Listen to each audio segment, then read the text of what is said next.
righty, welcome back to another episode of In Touch with Indiana Sports. Happy Monday to those of you who are in fact listening on the day that this is released. Hope each and every one of you had a wonderful weekend. I had a great weekend. I got to spend some time down with my family at Patoka Lake in Indiana. First time that I went up there this year. I usually make it up there once or twice a summer now that the schedule doesn't always work out to where I can go up to the lake a lot. But during the summertime, it's definitely a lot easier to find time to do that type of stuff. And you should. Everyone should make time for their family, especially during the less busy times of the year, whatever that may be for you. Maybe right now it's the most busy time of the year for you. Maybe that's fall, maybe that's Christmas, springtime, who knows? But if you can enjoy the summer, props to you. My wife's a teacher, so she's definitely enjoyed her summer. She's now preparing to get ready to go back to the classroom, teach some fifth graders. She's a fifth grade elementary school teacher. She'll be back to school here very shortly in the next couple of weeks. So, and it goes by quick. I'm not a teacher, obviously, but I do remember being in school. It wasn't that long ago that I was in school, even though, I know I mentioned this last week. I'm 26 years old. It has been, at this point, a few years now since I've been out of school. Obviously, college, a whole lot different than the typical public school schedule. But it hasn't been that long. I'm not that far removed from that type of life where the summer goes by quick. And I think the older you get, the more you realize how fast it actually goes. And my wife's the kind of person who fills up her summer with so many different things that it goes by even faster than probably the average person. So if you're a school teacher, or if you're getting ready to head back to school, whatever that may be, I wish you the best of luck on the upcoming year. But hey, there is a bright side to that, and that means we are getting closer to the beginning of fall sports, the fall sports calendar.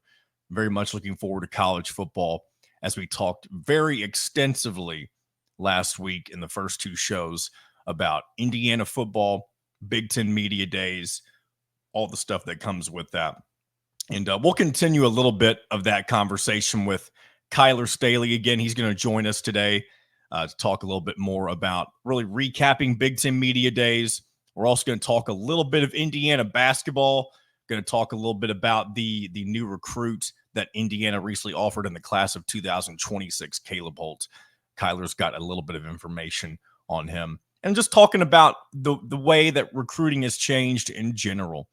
Because obviously with NIL and the transfer portal, that's kind of where we are right now. But beginning, I believe, with this coming year, or at least the incoming class, the 2025 class, there's new scholarship numbers that I alluded to last week. And we talk a little bit about that as well. So I'll play that conversation here in just a little bit.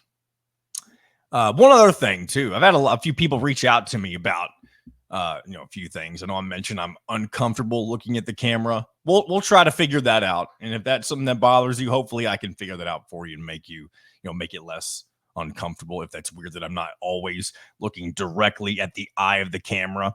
Someone told me that maybe I should get a bobblehead that I can look at, something like that. Maybe that'd be fun. One other thing I'm going to do here, I don't know when, but hopefully sooner rather than later, is kind of change the background that I've got here. And not that what I have in the background is fine. It's just not symmetrical, if you will. It doesn't look, you can't see you don't get the full effect of the Memorial Stadium photo I've got in the background, or even the vintage Indiana basketball frame that I've got going on. So I know I don't have the best background, at least when you think of professional shows and that type of stuff. We'll work on that if that's something that bothers you. And one thing too, I've got a really good 1080p camera, but for some reason it only shows up as 720p. Anyway, I'll quit nerding out on that stuff too much. But anyway, just want to address some things that some people have reached out to me about.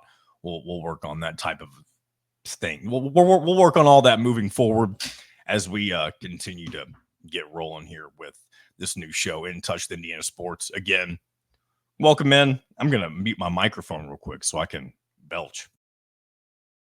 Excuse me. Sorry about that. Hopefully it wasn't unpleasant for you. But anyway, yeah, college football media days. It's now over. You know what that means? Now we wait.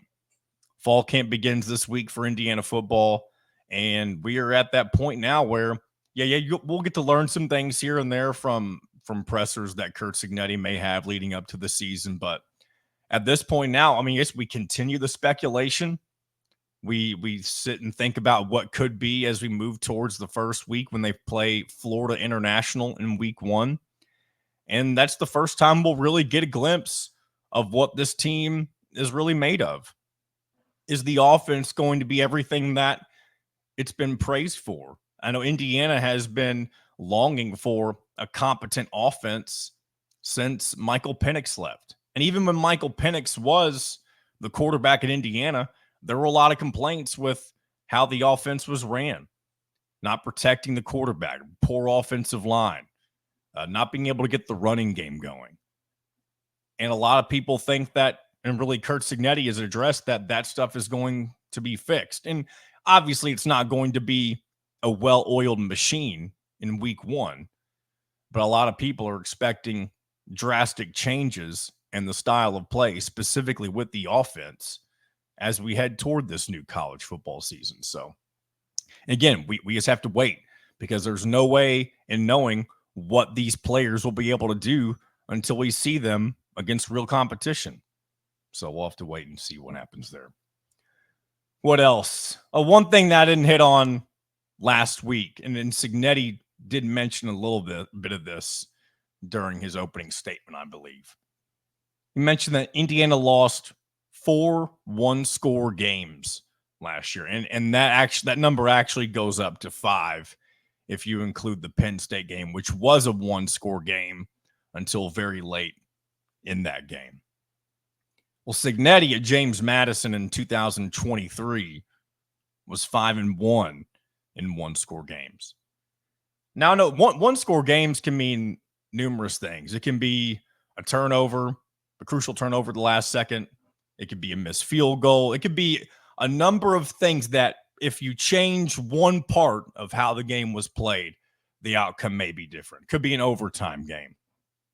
And honestly, if all of those go Indiana's way last year, the same way that they went for Cignetti, Tom Allen's still Indiana's head coach right now, and they probably were sitting at maybe a 6-6 or a 7-5 record. But that wasn't the case. But if Cignetti has this track record, we've already talked about how he's never, ever had a losing season as a head coach. And now he has this track record of winning one-score games and having a good record with them. You're hoping that number, let's just say you give Cignetti Indiana's team last year, you're assuming that if it works out the same way, then you do have that 6-6, 7-5 record, and hopefully building upon that this year. So that's the foundation that Curt Cignetti's trying to lay with Indiana football.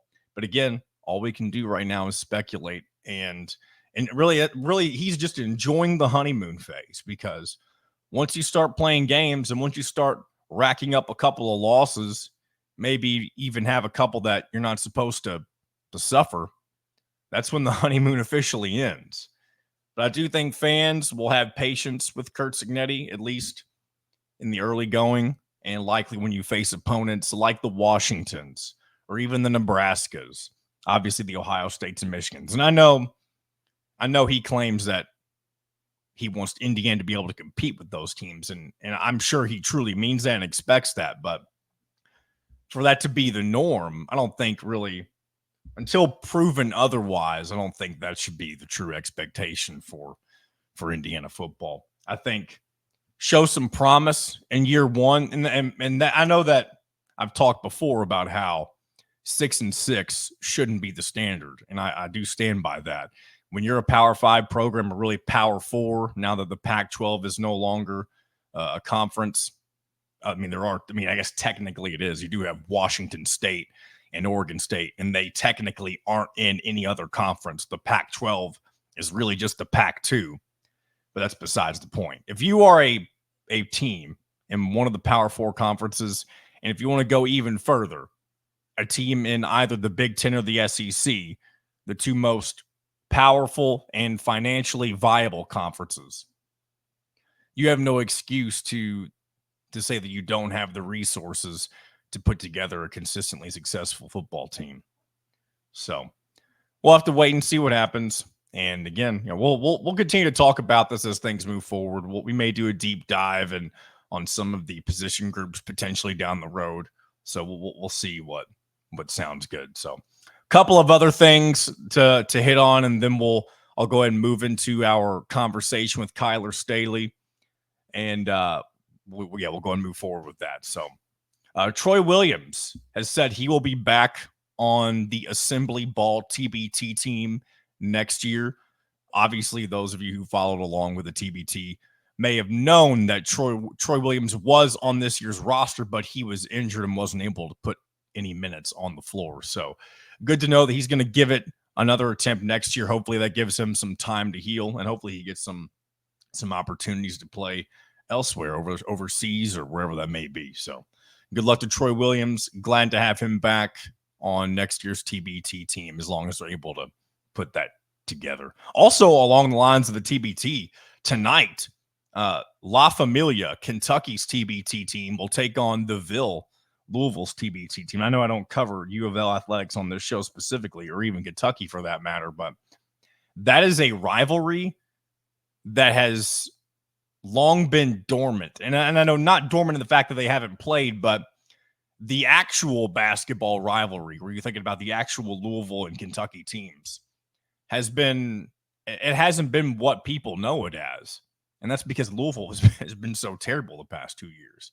And to see both of those programs having success in the TBT, it's kind of reignited the rivalry in a sense for those two teams. So if you want something to watch tonight that's maybe not the Olympics or something, check out the TBT and check out the villain in La Familia. And I think that's such a corny name. I know that's based off of John Calipari's kind of nickname for whenever he was around. And it's kind of even more awkward now that Calipari's not the head coach of Kentucky. But it'll be interesting to see what happens in that matchup tonight between Louisville's alumni and Kentucky's alumni. And then speaking of the Olympics, couple numbers for Indiana Hoosiers that are participating in this year's Olympics. First of all, this is the most Olympians that Indiana University has had. At least it's tied for the second most of all time since 1968. That's, what is that? Nearly 60 years, 56 years. And you have 20 Olympians overall in the participating in this year's Olympics that are former Hoosiers. So congrats to those. Obviously, one of the headliners of that, Lily King, I believe this will be her final Olympics.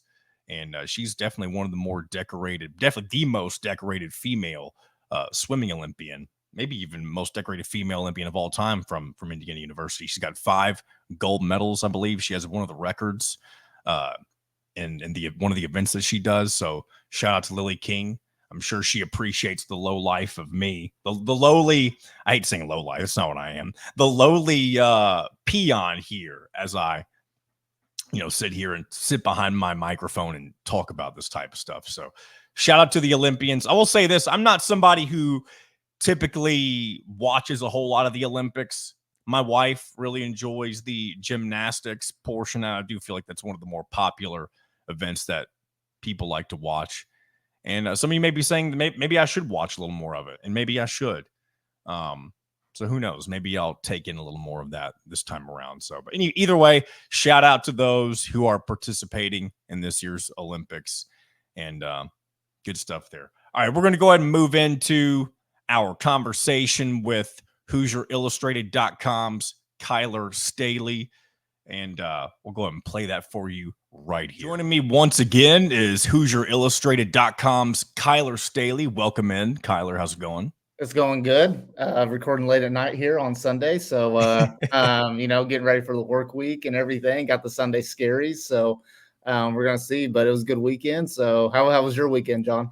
Weekend was good. I was at Patoka Lake with my family. It's the first time I'd gone up there so far this year. I usually hit it up once or twice a year just because the schedule is busy. But in the summertime, it is a little more lenient. There's a lot more weekends I do have open. And so I enjoyed some time out on the boat. I'm actually, or honestly, Kyler, I'm not a huge boat guy. I never have been. but I do enjoy relaxing. I do enjoy listening to some good music and, having a few good cold drinks. I'm not even alcoholic drinks. I'm not a big beer drinker, but I do like some Gatorade every now and again, right? Gatorade on I the sound boat. so lame saying that. Gatorade on the boat, that hits different. I will say that. I mean, me as being as an older adult now, I am a big boat guy. I don't have a boat. I don't really have a good connection with a boat either. So when I have the opportunity to go on the boat, obviously enjoy a few adult beverages and everything. But a Gatorade or a water, it hits different on a boat. So And not that I'm against the adult beverages. I know my personality. I have a very addictive personality, and throughout my life, I just know that I can't get into that type of stuff very often. But hey, I enjoy an ice cold, maybe a Busch Light in the corn can every now and again. But we stay away from it sometimes, most of the time, as a matter of fact. There you go. Obviously, I'm totally opposite, as you can tell by the background of my settings here. So people watching on YouTube here. So yeah, I mean, I love it. I love a good boat. I mean, it's kind of sad summer's close to being over, which is kind of crazy a little bit. End of July and everything. So but we're getting into fall weather, which means football. So you can't beat that. And I'm not sad about it. I do enjoy the off season, especially right at the beginning of it when you have all that downtime. You can finally decompress from the busyness of the sports calendar, at least when you think of the collegiate sports calendar. Yep. But now we're at the end of July. You kind of get to that point where you're fiending for college football to come back in the NFL and all that good stuff. So I'm excited. I don't like the hot weather, especially in excess. So I'm ready to get into late August, early September. Bring on college football. That's exactly where I'm at. I mean, I'm at the point. I mean, it's been the worst thing. Obviously, college football video games came out. I've been playing that for the past 2 weeks. So it's been nice this year because normally the years past, I mean, I get to the point where I'm waiting for college football, but this games came out and I've been playing it a ton. So obviously, that kind of, helps me kind of settle down, I guess, a little bit from my excitement on waiting for college football to actually start and everything. So I get to play that game and everything. So, but college football is right around the corner. Obviously, a lot of hype with IU football and stuff. So it's exciting times, I feel like, for Hoosier Nation right now, especially with Coach Cignetti. His presser last week was very, very topical, as we pictured it would be. So I think this is like one of the most, I wouldn't say hype seasons that Indiana football has had in a long time, but there's definitely a lot of excitement in the air right now. Yeah, definitely. In terms of hype, I think it's going to be really hard to top the hype going into the 2021 season that ended up being a complete disaster for Tom Allen, which was the season coming off of the big 6-2 year during COVID. Right. But the amount of expectation and hype then, that's something that hasn't been replicated, and it probably won't unless Cignetti does something pretty crazy here in his first year with Indiana. But there is a different sense of expectation now with Indiana football. And I don't think the majority of fans expect Indiana to go out and win the Big Ten immediately. I'm not talking that type of stuff, but there is an immediate sense that Curt Cignetti has put on the program to at least get back to the postseason. I know his expectations are higher than most, but I feel like most people, if you're thinking about the end result of this first season with the new regime, I feel like a lot of fans will probably be angry and or upset if they don't, at the bare minimum, get to 6 wins. Yeah, I mean, so obviously I was at Big Ten Media Days last week, and I'm not the football guru or anything like that. I won't pretend to be or whatever, but I was there, and just the sense of coming from Coach Cignetti specifically, the players as well, the culture has changed tremendously from the Tom Allen era, and it seems like it's a lot more serious. And I won't knock Tom Allen, or I won't knock the previous players that were under that regime.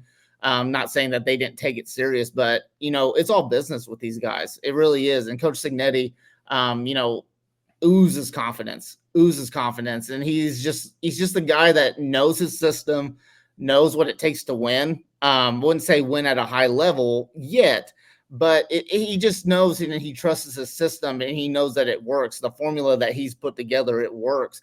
And just talking with Mike Kadick, Aiden Fishers, Justice Ellison, those guys already have the confidence, that Cignetti's kind of brought to the program, already has that, and they know it's about business this year. It's about changing this program. It's about changing Indiana football and making it a serious program in a way. Indiana football in a lot of ways has been kind of like maybe a little harsh to say, a little bit of a laughing stock when it comes to high major programs, with football. So obviously football, that's the engine in any athletic program. That's what gets it going. That's what brings all the money in. That's what, takes, just it is what college athletics is. Football is, the beast of that. So, and to have a good college football program, you need to have confidence. You need to have winning. You just need to have someone that knows how to win. And Coach Cignetti seems like he is that guy. Obviously, he's a quote machine and everything. And right now, it's a lot of entertainment right now. And Indiana fans are kind of waiting to see him back that up and everything. But like he said, it's a historical fact. The records that he's put together, the winning seasons that he has. It's pretty exciting times. And honestly, from my point of view, just from the media days, just from the pressers that we've seen and everything, I think Indiana football has found their guy in Coach Cignetti, and I think he's going to do big things with this Indiana football program. Yeah, and it's obviously when all of it finally comes to fruition, you have FIU in week 1, Western Illinois in week 2. Obviously, I don't think it matters who the head coach is necessarily in those games. Now, you could have a complete bum and find a way to lose something to one of those 2 games, that type of a thing. But what's really going to be the barometer, and it's been said, really, it's been overdone, and I've said it many a times over the course of this offseason, is the UCLA game in week 3 on the road. It's a program that, again, they're not bad historically in football, but they had a very weird head coach transition this past offseason with Chip Kelly leaving to be the offensive coordinator at Ohio State. And you bring in Deshaun Foster, who goes into Big Ten Media Day and kind of, I hate to use the term because I mentioned this on the show last week that I really felt for him and just kind of freezing up in front of a large audience, not only the audience there with the reporters, but a television audience who probably wondered if that guy really has what it takes to be the head coach of a major college football program. And Deshaun Foster just laid a complete egg during his opening statement and really didn't give UCLA fans anything to be confident about heading into this season. So I think that week 3 matchup for Indiana is going to be very telling on what type of season Indiana is bound to have, because after that you have Charlotte at home, and again that should be another one of those matchups that you should take care of easily. And if you're 4-0 at that point, you have a couple of very winnable games after that with Maryland and Northwestern, and from there it's game on depending on what happens in those results. So a very intriguing first half of the season for Curt Cignetti in this program. Yeah, obviously the path to a bowl game is there, right? They obviously recognize that when they canceled the Louisville series, and they just kind of, Owens obviously not beefed it up, but just kind of, took a step back a little bit and just realized, hey, we're going to have a first-year head coach, with Cignetti coming in and everything. And, obviously the new Big Ten, you don't know what that's about or whatever. But going back to that UCLA game, it's kind of crazy to say because, you're traveling to the West Coast. You're going to play at one of the most historic stadiums in the world at the Rose Bowl. It's a very winnable game. It really is, because UCLA is kind of, they're not a football juggernaut. They're going through a first-year head coach just like Indiana is. And honestly, just going off of the Big Ten Media Days, anybody that watched that probably does not have a lot of confidence in UCLA right now, from their leaders and everything. It was kind of the joke of the week a little bit. So, with Cignetti, obviously, they asked the question, is like, is your team excited to go play at the Rose Bowl and everything? And I mean, he was just like, you know what, I'm going to go kick some ass. That's what it is. It's not a vacation. It's a business trip at the end of the day. And that's what you want your head coach to be like and everything. And you just want that. You want that type of leadership in a program. And then you also look at the rest of the schedule. Yes, there's some challenges there. Obviously, you still got the Purdue game at the end of the year. You still got that to kind of build towards and whatnot. But, the path for 6 wins is there. And I don't think it's out of the question for this Indiana team to make a bowl game this year, even though they're picked second to last in the Big Ten. I think they're going to prove a lot of doubters wrong this year. And they're going to do that behind the leadership of Coach Cignetti. Yeah, so we'll see. A lot to be excited about. Before I move completely away from college football, you did mention you were playing the new NCAA football video game. And Yep. as somebody who doesn't have it yet, I was actually talking with Mitchell Page about this on last week's Out of Touch episode. He's been playing, or at least he's seen somebody play the new college football game. And as somebody who hasn't done it, I'm curious, what do you think of it? Is it really worth the investment that it seems like so many people have put into it? There's a buddy of mine who I work with, Kyler, that he spent money on a brand new PS5, spent money on a brand new television, and spent money on something else. Spent nearly over $1,000 because he wanted to play this new college football game so bad. Is it worth the time and effort to enjoy this new game? So buying a brand new system, I guess it just depends on how much you like video games at the end of the day. Buying a brand new system. Luckily, I was fortunate enough that I already had one of the newer Xboxes. I think it's the Xbox XS or something like that. It's the one that's only digital, so obviously no disc or whatever. But as far as the game is concerned, I think it's going to win Game of the Year. I really do. I mean, it is it's phenomenal. I mean, the amount of detail. Obviously, it's been over 10 years since the last college football game, and just that they had a lot of time to perfect this, you should say. And just the amount of detail, the attention to detail when it comes to every single team that you can play as, and just the stadiums, and the traditions that they have, and just the commentary. Really, I mean, I was playing, so I'm playing as Indiana right now, in the dynasty mode, and you play Purdue, and they have a whole historical segment with the commentators where they talk about the old Oaken bucket. I mean, it's just crazy how much detail they put into this, and it's a fun game. Obviously, Madden gets a lot of bad rap because it's the same game over and over again. It's the same mechanics at the end of the day, but this game is fun. And then for college football fans, it's nostalgia at the end of the day. I grew up playing these games. A lot of people did. So when this game came out, I was going to be about it. And that's what I've been for the past 2 weeks. It's been really, really fun to play, and I'm not bored of it yet. So I remember building up a dynasty in the 2014 game with Utah State. I know a lot of people like to pick and choose to build up programs that are, at the group of 5 level. Have you done that in your dynasty, if you're even doing one? So I'm doing dynasty. I started off as East Carolina, wanted to start off, with a team like that. After 2 years, I got to the American Championship, won that, and then I got an offer to be the head coach of Indiana. So obviously, in that video game, Kirk Cignetti did not do a very good job his first couple of years. So I had to take over the program. But hey, we're 5-0 right now. We're doing good. Just I think I'm just coming off a win over Washington, so we're good to go. Building the culture right now. It ain't Cignetti's culture, but it's Kyler Staley's culture right now. So it is funny how easy it is to flip a program around in any of the college football video games. But it is. We'll move away from that, go into a little bit of basketball stuff. We haven't talked a whole lot of basketball here on In Touch with Indiana Sports so far, but it is coming. I know there's a lot of Indiana basketball fans that are probably fiending for new stuff, and there is one thing that we'll touch on here, I guess, starting off here. Caleb Holt most recently was offered a scholarship by Mike Woodson in Indiana. And Kyler, I believe you wrote a piece on that last week. Do you have any information for us on that? Yeah, so Caleb Holt, newest, let's see, by the time, I would say he's the newest guy that Indiana's offered. He's a 2026 5-star. Don't really know what his specific position is right now. I would say right now he's just a basketball player. He's kind of leaning towards that wing guard type of spot right now. I think he's based out of Huntsville, Alabama.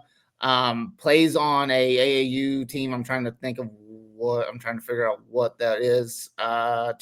Game Elite, which Game Elite is based out of Georgia. So obviously you've got that Georgia connection, with Yasir Roseman, Mike Woodson. Obviously they recruit the state of Georgia pretty well. I think he's actually, the last time I checked, I think he's actually transferring to a school in Georgia to play for his high school season, so his junior year and everything. But he's a 5-star prospect right now, super, super athletic, and he's just becoming more and more of a basketball player right now. Right now, he's just kind of an athlete on the floor, kind of in the guard wing position right now. But then again, like I said, you don't really know exactly what it's going to be at the end of the day, what his long-term spot is really on a basketball roster. But number 3 prospect right now in the 2026 class. You know, when you look at the 24/7 Sports composite rankings, super athletic guy. Obviously, Mike Woodson's big on, you know, he wants to develop that wing position. Obviously, he wants guys that can score, you know, can shoot the ball from that area, but he also wants a lot of athleticism, and that's been his main thing since he took over the job at Indiana. He wants to get a lot more athletic on the wing. He wants to get playmakers. That's basically what it is. So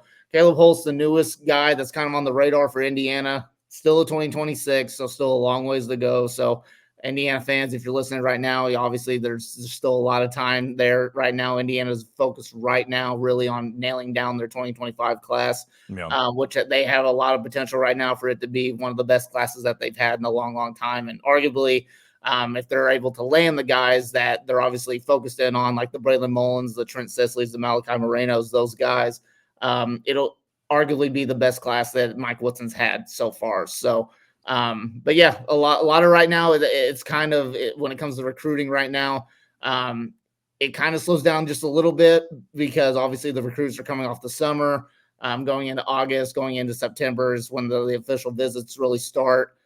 So you'll be focusing on that right now if you're the Indiana staff, you know, going out and visiting players, but also, you know, having them come to Bloomington and, you know, taking them to football games and things like that. So it'll be interesting to see what happens. The developments of, you know, obviously Braylon Mullins, Trent Sisley, those are the guys that Indiana fans, you know, are obviously waiting to see what happens, you know, before their senior season. So we'll just see, but it's slow right now, but it's going to pick up pretty soon. Well, and here's another intriguing thing, Kyler. I'm sure you've seen this, and if not, that's obviously totally fine. But the new scholarship numbers for college football, college basketball, really pretty much college sports across the board, you see basketball go from 13 scholarships to 15.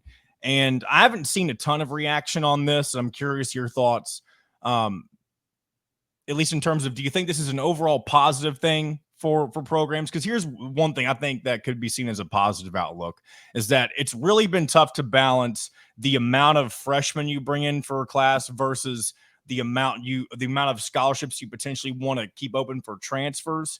I do think with the addition of the 2 scholarships, it does kind of give you more of a leeway to offer more guys that are freshmen, so you don't feel like you're holding back from bringing in some of the young talent and that type of stuff. Yeah, I mean, I guess going off of your point right there, obviously, so you're going to get 2 extra scholarships in that sense. You can recruit guys that you see like, hey, maybe he's not ready yet to play, but you can bring him in, put him in scholarship, and hopefully that player's got the same mindset, like, hey, I'm not ready to play at this level. I want to be developed. You can take your time and develop those kids. Now, obviously, when you look at guys like a Braylon Mullins and Trent Sisley, those guys are going to play right away. They're just are, you know, because they're, you know, 4 or 5-star guys, Malachi Moreno, Jalen Harrelson, those type of guys too. So you're bringing those guys in, you expect them to play. But, you know, there's going to be guys that are on the Indiana radar, especially in the state right now, that maybe, you know, want to go play at Indiana, but they know like, hey, I'm not ready yet, but they have a scholarship right there that they can use. So, I mean, it isn't really a hot topic right now. I think, you know, a lot of people that follow college basketball right now are just kind of seeing like, will it be really a factor? Obviously, you throw in the NIL situation, you throw in transfers and whatnot, but we'll just see. I don't think it's a positive or a negative right now. I think it's just a thing right now. And obviously, the question is really what happens to walk-ons? You know, how many people can you actually keep on a roster now? Does that change the numbers? So we'll just kind of see what happens with that. But right now, I think I guess you could say right now it's a moot point in a way because it's not really a factor either way. But, you know, when it starts, you know, when coaches are filling out rosters and stuff, obviously Indiana's still got an open scholarship right now. So that they're obviously not too concerned about the depth of the roster. But, you know, teams like any team out there that just wants to, you know, fill out their capacity when it comes to scholarships and they want to have as much depth as possible, then that could be, you know, kind of a situation for them. But right now, I don't think it's a big factor either way. Well, yeah, because the big negative I've seen from just a couple of people is that there already is kind of a disparate, I don't know what the right word is, but a lack of minutes for those who are further down the depth chart. And so if you're adding to that scholarship number, it feels like you're going to have people who have even more trouble getting off the bench. So that could potentially be, I would say, one of the issues that may surface from this type of addition.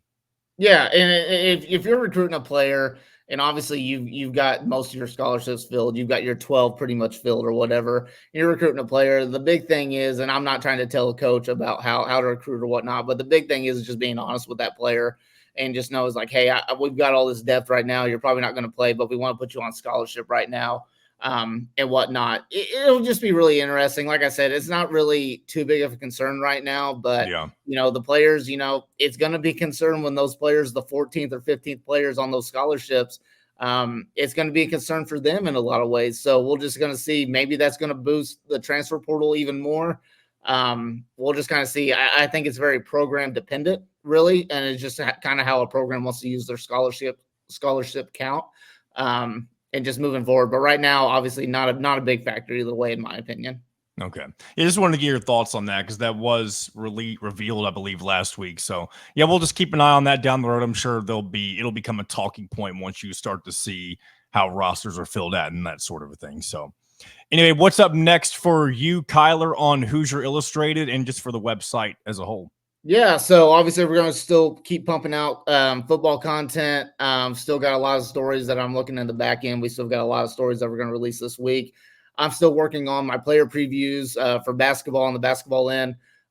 Working right now on my returner focus, about to wrap that up with Ja'Kai Newton. So going to kind of look at, his last season, even though he didn't really have a last season, look at his and everything, but obviously project on what his role is going to be for the upcoming year. And then after that, we'll wrap up our returner focus series on my end, and then we'll start looking at the newcomers that came in, the Umar Ballos, the Miles Rices, those guys, just kind of looking their past season, and then obviously looking at what their role is going to be this upcoming year. But other than that, I mean, obviously we're going to have recruiting stuff. We're still going to have a lot of football stuff, like mentioned. Whatever basketball news pops up this week, we'll still have that. So a lot of content on the website, and including this show, obviously. So we'll have it'll be our first full week with 3 episodes. So that's pretty exciting and everything. So obviously, if you're listening right now, make sure you hit that subscribe button. All the notifications, put those on.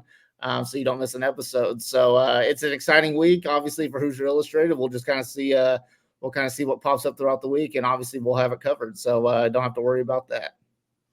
Good stuff, Kyler. Well, we'll talk again next week or maybe later this week. We'll just have to wait and see. But I appreciate you coming on as always. Yeah, it's a pleasure being here, and anytime. I love to talk. So anytime. Big thanks once again to Kyler Staley of HoosierIllustrated.com for joining me to talk a little Big Ten Media Days recap, some Indiana basketball stuff, and we'll keep in touch with him, no pun intended, as we continue on with this show.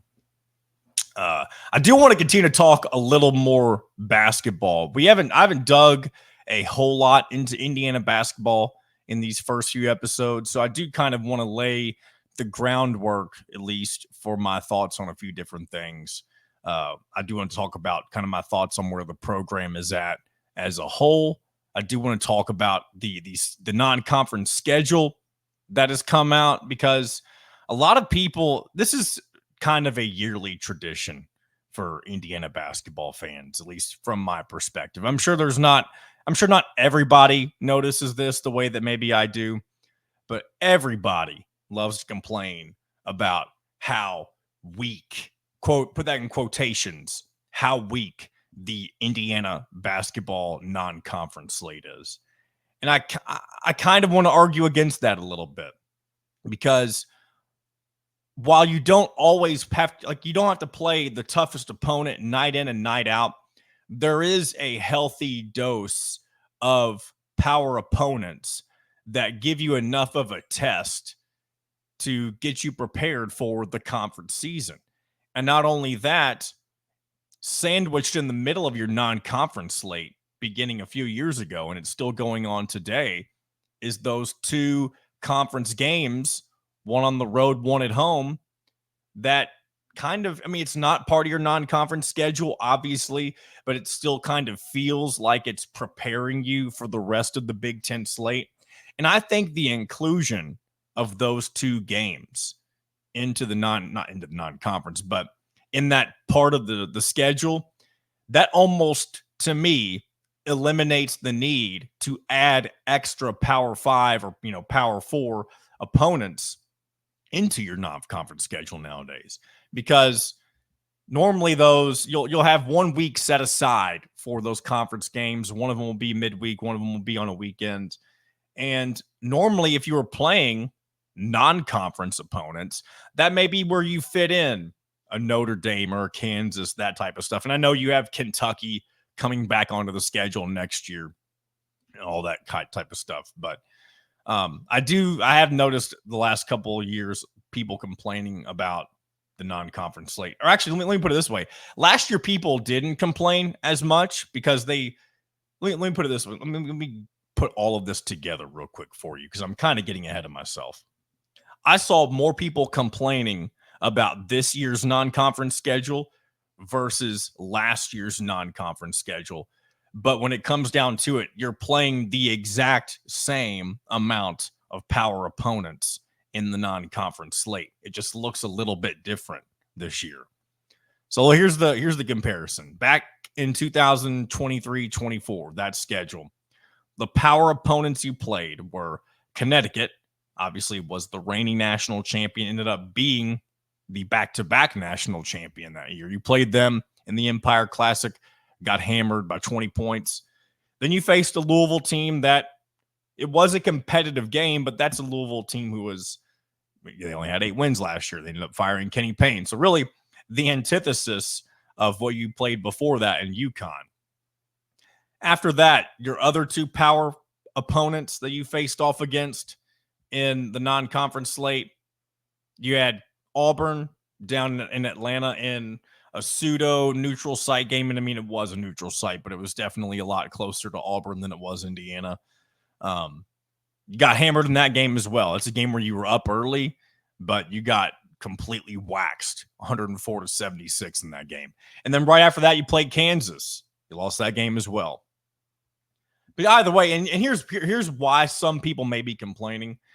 2 of those 4 were against really, really good opponents. And Auburn ended up being pretty good too. They didn't have a good run in the NCAA tournament. They lost to Yale in the opening round. But Auburn was a good team. Louisville, not so much. But when you look at the 2024-25 schedule, I mentioned you play the exact same amount of power opponents in your non-conference slate as you do last year. It just looks a little bit different. The first one you're going to play in your 3rd game of the season, you're going to have South Carolina at home. Again, not necessarily a basketball power, but a decent team from the SEC that will be a good challenge for you in your 3rd game as you prepare to go down to the Bahamas about 11 days later. So that's your lone power opponent that you play before you head down to the Battle for Atlantis. And here's the kicker.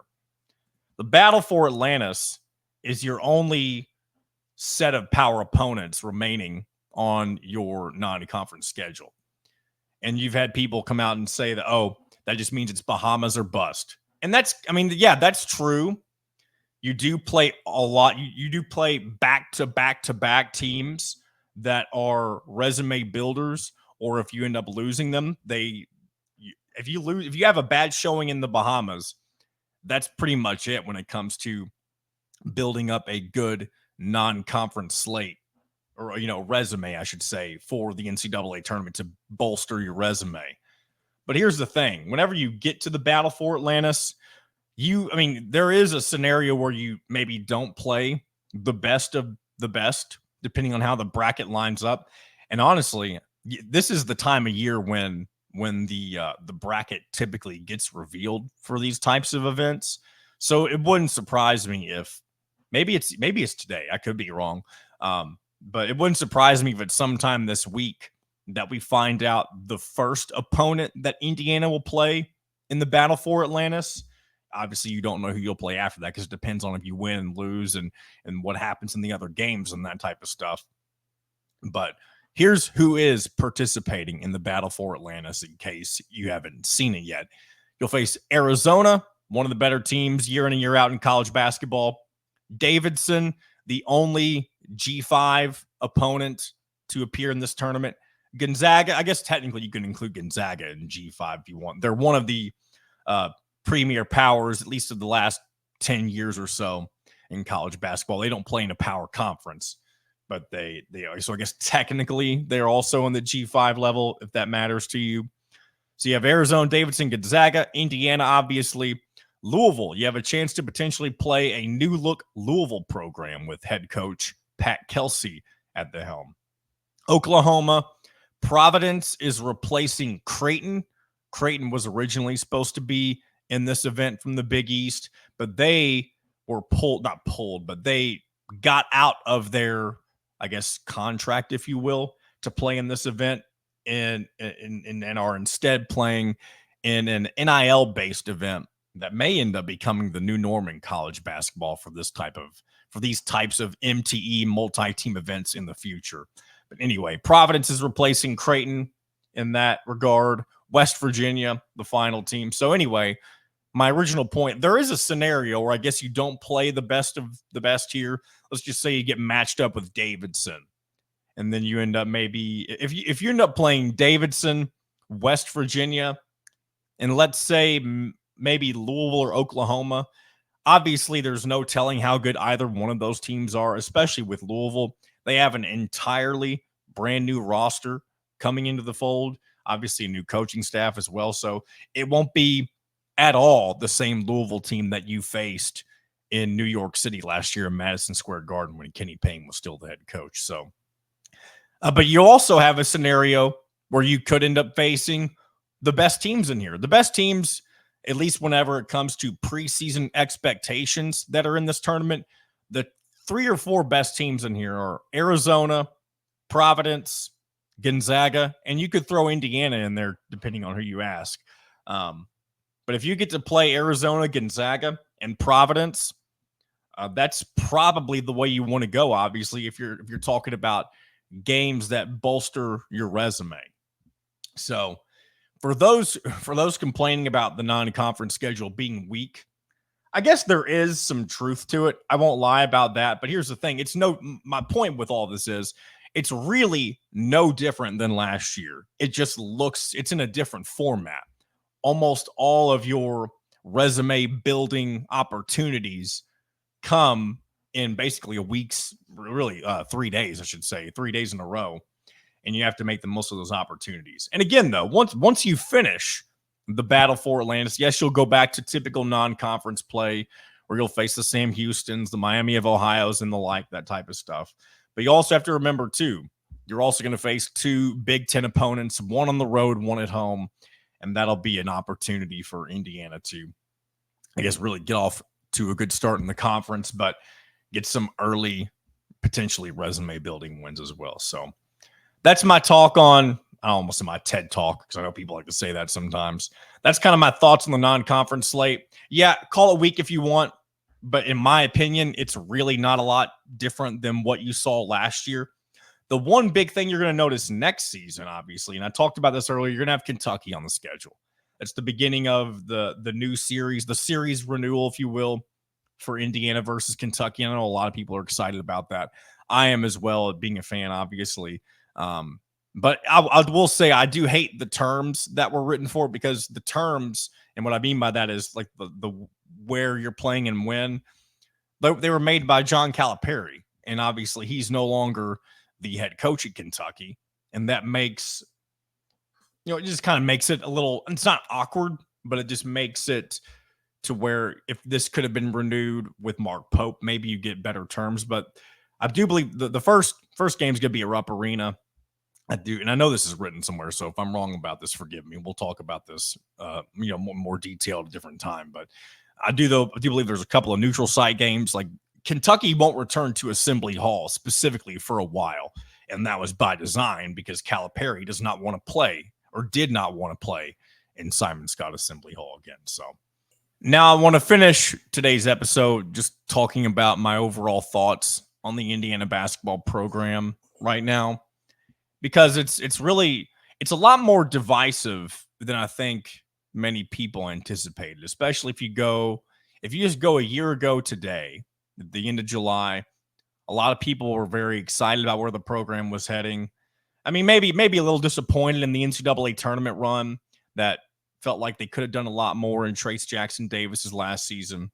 But there was still a lot of hope heading into last season before everything took place and all that stuff. But things began to get very uncomfortable really it was at the end of the calendar year last year. That's when the noise officially began on whether Mike Woodson should be truly considered to be let go at the end of the year. And I really think most people at that point in time, you got to remember, this is before any major conference games. You obviously had the two before the calendar turned over to 2024, but I think a lot of people had a bad taste in their mouth from losing to the likes of Kansas, Auburn, and that stuff.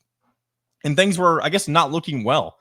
Mike Woodson had made the NCAA tournament in his first 2 seasons, and many people made the argument that like it should always be a steady push forward. And that there is truth to that. I do think you should always be making progress forward, or at least not be taking too many steps back.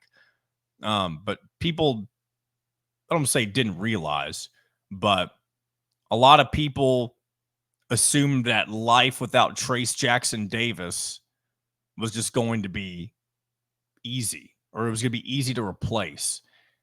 And when you have somebody who came through the Indiana program as somebody who loved it as much as he did, and he put in the years, because you don't really get a lot of guys who have the talent that Trace Jackson Davis had and stick around for as long as he did, the entire 4 years, and really set so many records, become a fan favorite, and really just kind of leave a legacy that I don't want to say it hasn't been left in a long time, because you do have the likes of Yogi Ferrell and even Jordan Holes, guys who stuck around for a long period of time and did a lot of great things.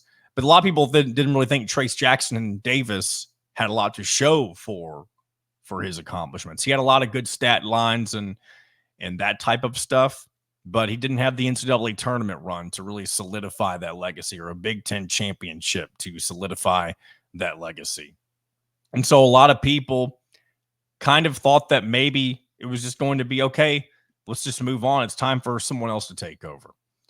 And obviously you did find a replacement that did well with Kel'el Ware, and now he's in the NBA and doing pretty well for the Miami Heat in the summer league, and things are looking really good for him. But as the season moved forward last year, and things continued to not look so good, Indiana did make a run towards the end of the year to kind of flirt with the NCAA tournament. I know they didn't get in, but they did make it a little more difficult on the committee than maybe many thought. But before that, I would say it was still kind of too late, because a lot of people were already upset for how the season had gone and didn't think. And on top of that, you had the recruiting issues. And all of that really came to a head with Liam McNeely decommitting. And when Liam McNeely decommitted, all the rumors start spreading. You start hearing Mike Woodson make some comments on his radio shows, that type of stuff. And from there, it was everything. I mentioned things being uncomfortable back in December. Things really got uncomfortable then. And here's the thing that began to make me turn my head a little bit and realize kind of what the issue was with Mike Woodson. And again, none of this matters, especially this year upcoming, if he wins. Because winning, as Curt Cignetti mentioned at Big Ten Media Days, winning eliminates all problems. It excites people, and people don't care what you do or what you say as the head coach of any program, as long as you're winning. Overall, between everything that happened from the end of the season to some of the gaffes that have happened over the offseason, I'm not talking about the recruiting, because I don't think Mike Woodson could have done a better job, especially when it comes to the portal, of putting a roster together that is set up for success than what he did. But if Indiana is able to get back to being a winning program this year and get back to the NCAA tournament, and I'm not even just talking scratching and clawing their way in, because I do think fans, rightfully so, are upset about having to cling to, oh, are we going to barely make it in? Are we going to be in the playing game? That type of stuff. I do think it has gotten to the point where especially when I've talked about this before too, how the roster put together is something that if all the pieces are put in the right place and it becomes a well-oiled machine down the road this season, there's no reason that this Indiana team shouldn't be a top 4 or 5 seed come March next calendar year. So with that being said, that's kind of my thoughts on where Indiana basketball is right now. It's kind of I hate to call it a mess, but when you think about how rabid this fan base can be and how quick that certain people are to get angry about the state of the program, especially, and a lot of it's just built up over the years because you've gone through coach after coach after coach, and you found success with some of them. Obviously, some a lot more than others. Tom Crean won 2 Big Ten titles. His big issue is that he just couldn't be consistent enough. There was too much drop off between successful seasons, and that was kind of his downfall, was that he couldn't find sustained success. Crean had a lot of success. It just was finding sustained success was his big issue. And then Archie Miller, that was a failure from the beginning, as many of you are very well aware of. So we could go back and even talk about the others, but it's just been so long. I mean, it's been 2002, the last time Indiana was in a Final Four, and that was the year they were national runner-up as well. So fans are hungry. They want expectations to be met. And again, I'm not saying they have to win a Final Four this year or get to a Final Four. I just think they need to be contending for the Big Ten crown. They don't have to win the Big Ten crown, but they need to be in contention. They need to be back in the second weekend, and preferably get that Sweet 16 monkey off your back. If you're in a position to where you are talented enough to be expected to make an Elite 8 run or further, I think that will show the strides that this program has made, because again, they haven't been able to get that monkey off their back. Or again, as I mentioned earlier, 2002, the last time they went to a Final Four over 20 years ago. So those are my thoughts on Indiana men's basketball, where they're at right now. And we'll continue to deep dive into some of those things with some of our guests that we'll have on as we continue to move forward toward the season. So that's going to wrap it up for today. Thank you so much once again for tuning in and checking this out. 3rd episode, still getting used to this. Still kind of finding my footing on how I want this to work, but I appreciate those of you who are giving me a chance. And again, the show is powered by HoosierIllustrated.com. And so if you will do so kindly, please check out their site. Honestly, if you found the show, you probably found their site. They've got a lot of good stuff on there. Kyler and Alec do a tremendous job at what they do and covering IU sports and sharing their thoughts and opinions and bringing you all the information you need to kind of wet your whistle when it comes to Indiana University athletics. So thanks again for checking out another episode. We'll be back again on Wednesday and on Friday. That'll be our regular schedule moving forward. So we'll be back again. Thanks for listening. Thanks for watching. And we will talk to you again on Wednesday.